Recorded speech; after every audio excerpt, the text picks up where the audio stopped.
14 juillet 1789, la prise de la Bastille marque le début de la Révolution française. Bien loin de Paris, nos contrées seront marquées par ces événements et ce qui en découlera. L'Église fera partie des premières cibles des nouvelles lois révolutionnaires.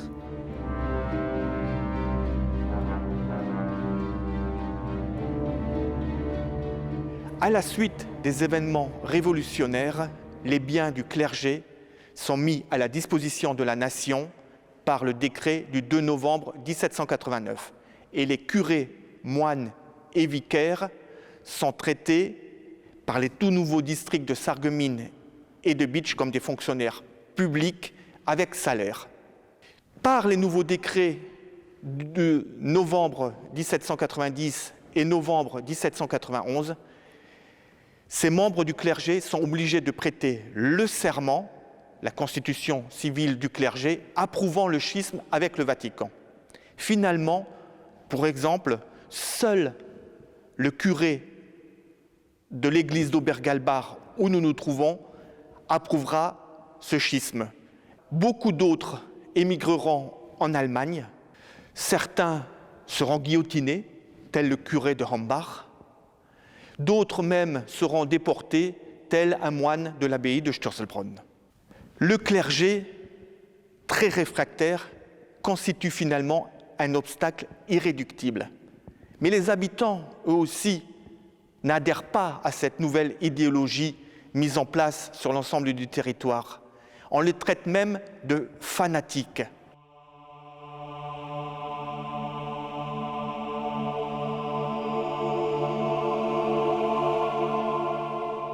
« 1789, c'est vraiment une triste date pour Stößelbronn. C'est la fin. Et quelque part, la fin ressemble au début aussi, parce qu'on a 12 moines et un abbé qui vont venir fonder Stößelbronn en 1135. Et à la Révolution, on recense 12 moines et un abbé. Je me reprends, ce n'est pas un abbé. L'abbé est décédé avant la Révolution et on n'a pas eu le temps de procéder à la réélection. On prend son temps. En fait, en 1789, c'est le prieur François-Antoine Guibert, dont nous avons récupéré la pierre tombale, qui est le responsable de l'abbaye, avec Don Anton, le sous-prieur. Et c'est lui qui va diriger les manœuvres. Et voilà, les biens ont été confisqués très rapidement, ont été remis aux différentes municipalités qui pouvaient à leur tour en bénéficier. Le mobilier, par exemple, on en a profité pour rééquiper les églises, le confessionnal, un hôtel à Lutzwiller, la chaire, voilà. Et plus difficile après, c'était les bâtiments. Donc pour les bâtiments, on a fait des lots et ils ont été vendus aux enchères, c'était relativement tard, c'était déjà 1798. Et là, ce sont des bourgeois de Sarreguemines et de Metz qui ont fait l'acquisition et qui se sont hâtés de déconstruire. Et donc la municipalité a dans un premier temps voté pour la conservation de la grande abbatiale qui faisait quand même 53 mètres. Et il n'y a que dans un deuxième temps, pour des raisons économiques, qu'on a opté pour l'église qu'on appelle la chapelle des étrangers, la chapelle des visiteurs, pour la transformer en église paroissiale.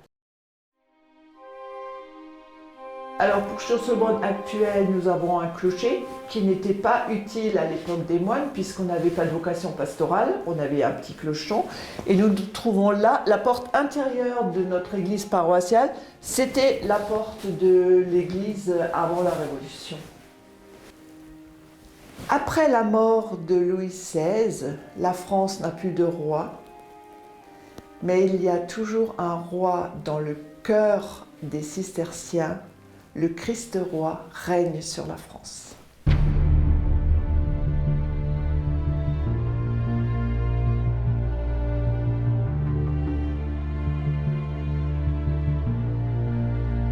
Le district de Bitche compte, au moment de sa création, en 1790, 35 000 habitants, 60 localités, autant d'églises et de chapelles réparties entre 17 paroisses.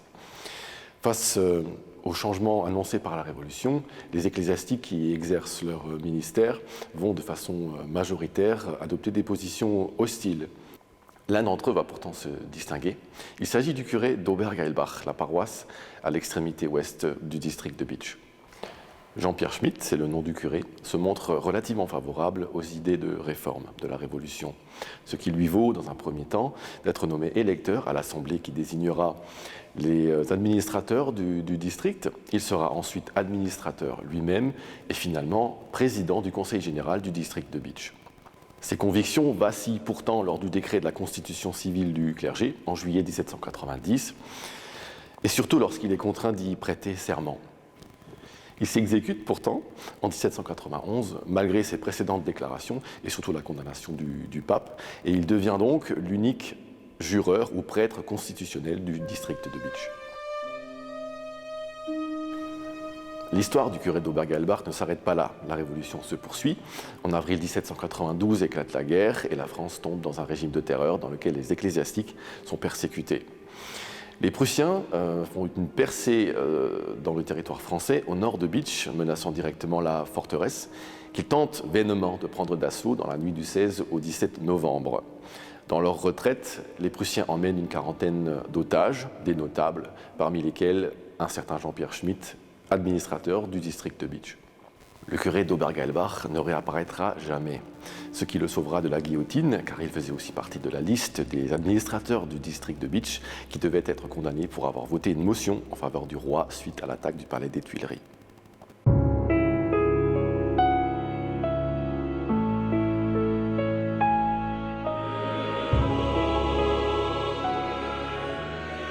Nous sommes ici à la grotte de l'abbé Brisé, entre Schorbach et Lengelsheim, à la limite des deux bancs.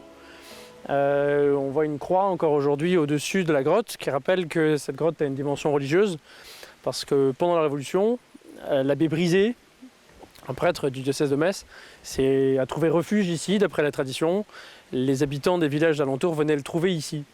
L'abbé Jean-Gabriel Brisé est né en 1747 à Bitche, d'une famille qui était sans doute originaire de la région de la Loire actuelle, du département de la Loire.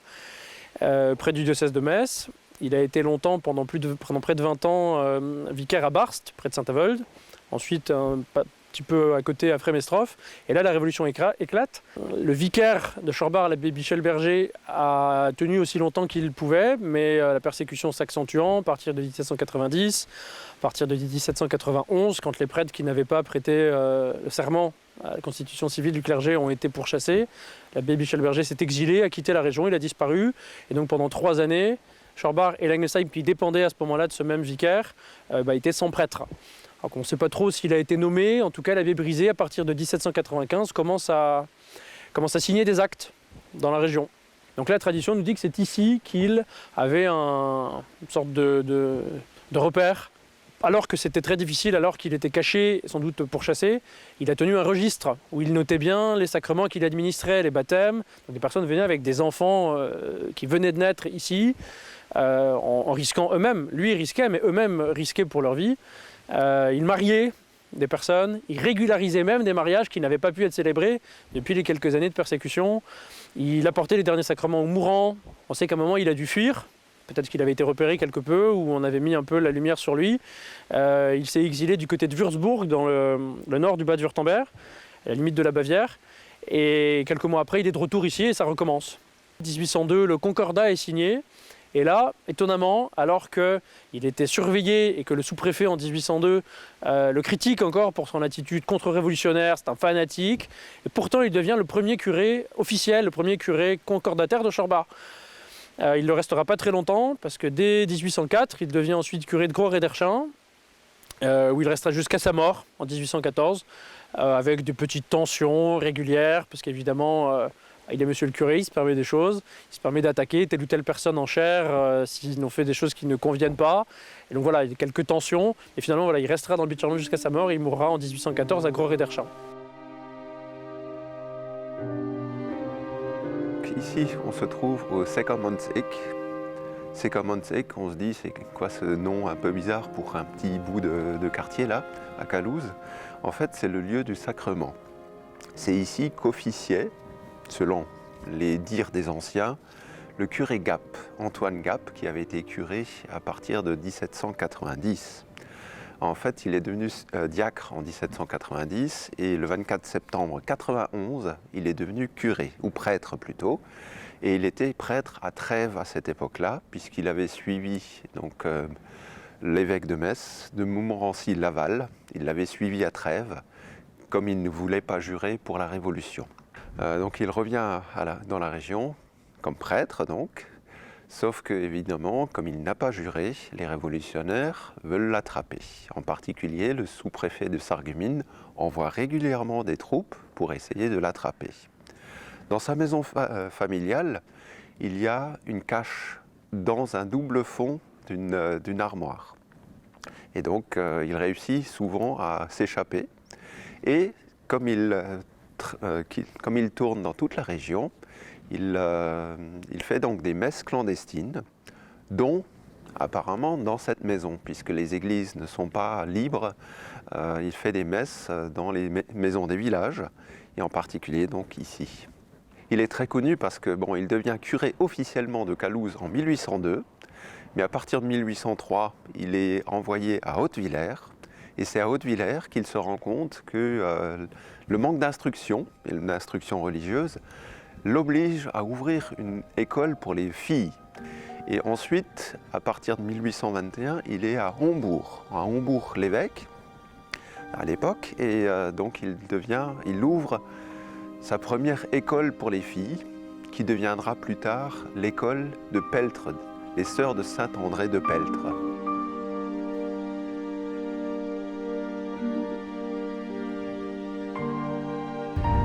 Pierre-Michel Huric, descendant d'une ancienne famille bourgeoise de Bitche, est administrateur à Rimelin pour aider le vieux curé Jean-Guillaume Thomé.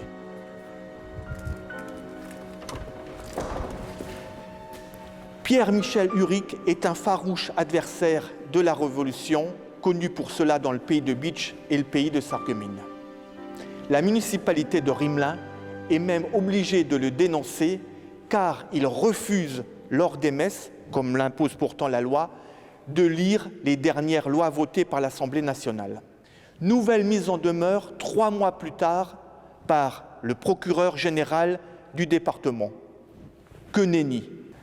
Au contraire, par 2 fois, dans cette église de Rimelin, il appelle ses paroissiens à souhaiter le retour de l'Ancien Régime en priant le bon Dieu et la très sainte Vierge. Naturellement, le curé et son administrateur refusent de prêter le serment. Mais sur place, la pression politique devient tellement forte que le 21 et 22 mai 1791, il part du presbytère avec une charrette portant ses meubles et quelques effets. Il s'enfuit en Allemagne toute proche. Mais 6 jours plus tard, la paroisse est en effervescence. La municipalité, ne réussissant pas à rétablir l'ordre, sollicite le commandant de la brigade de gendarmerie de Bitche pour obtenir le détachement de 25 militaires sur place. Le vice-président du district de Bitche est lui-même envoyé ici à Rimelin pour, je cite, par voie de persuasion et de douceur, rétablir la tranquillité et la paix dans la commune. Les gendarmes ne pouvant pas rester éternellement sur place, puisqu'il y a d'autres problèmes dans tout le pays de Bitche et de Sarreguemines, avec ces fameux fanatiques, le curé et son administrateur reviennent d'Allemagne sur le site. Amnistié en septembre 1791, il est encore tranquille sur place, il se fait moins remarquer. Mais changement de politique au niveau du territoire, il est contraint finalement de partir définitivement en 1792.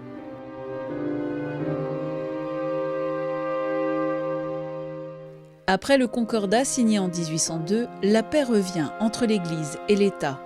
Ce concordat admet le pluralisme des cultes et affirme leur surveillance par l'État. Les clercs sont rémunérés par l'État et ne peuvent pas être désignés sans son aval. Aboli en France en 1905, il est toujours en vigueur aujourd'hui en Alsace et en Moselle.